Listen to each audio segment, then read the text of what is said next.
L'identité juive n'a rien à voir avec la couleur de la peau. Des recherches génétiques ont été effectuées chez les Lamba en Afrique. Une parenté avec la population du Yémen, pays du Moyen-Orient, a été trouvée liée au chromosome Y marqué génétiquement par l'ascendance des Cohen, des grands prêtres de Jérusalem.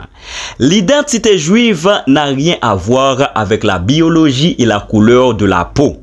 Pendant longtemps, le continent noir a toujours été considéré comme hors du champ d'expansion du judaïsme, à l'exception de l'Éthiopie. Pourtant, des Juifs noirs vivent en Afrique. Chez les Lamba d'Afrique du Sud, il existe des rites anciens auxquels les historiens et les ethnologues attribuent une origine sémite, bien qu'il n'y ait jamais eu consensus sur l'origine ou la nature de ces traditions. Il n'est pas exclu que des éléments extérieurs aient pu pénétrer leurs coutumes au point de donner au fil du temps naissance à une forme de syncrétisme culturel. Les Lamba croient en un Dieu unique.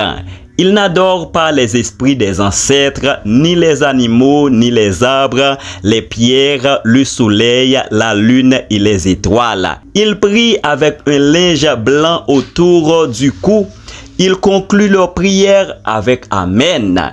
Ils ne mangent ni porc, ni animal impur, ni poisson sans nageoire, ni écailles. Ils observent le repos hebdomadaire du sabbat. On reconnaît un certain nombre de traditions hébraïques et aussi des traditions africaines qui ne sont plus pratiquées depuis qu'elles ont été supplantées par le christianisme et l'islam.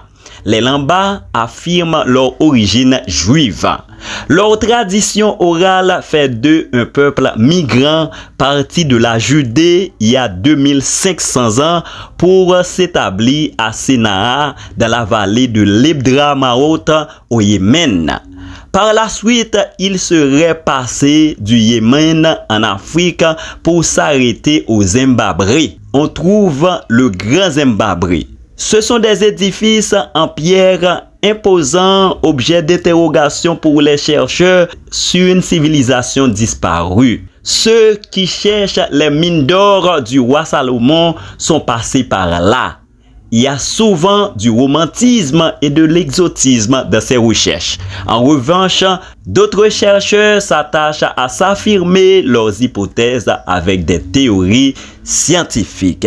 Quand on parle de l'animisme, il se pourrait que cet animisme est emprunté de Jérusalem. À cet effet, on ne peut pas parler de Dieu des Blancs et de Dieu des Noirs. Il s'agit d'une fausse discussion.